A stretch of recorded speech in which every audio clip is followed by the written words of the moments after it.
بسم الله الرحمن الرحيم والفجر وليال عشر والشفع والوتر والليل إذا يسري هل في ذلك قسم لذي حجر ألم تر كيف فعل ربك بعاد إرم ذات العماد التي لم يخلق مثلها في البلاد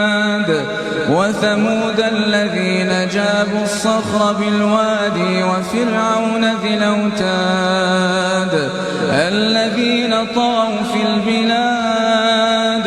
فأكثروا فيها الفساد فصب عليهم ربك سوط عذاب إن ربك لبالمرصاد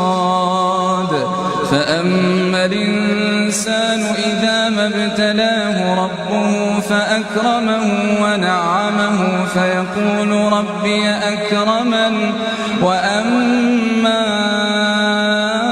إذا ما ابتلاه فقدر عليه رزقه فيقول ربي أهانني كلا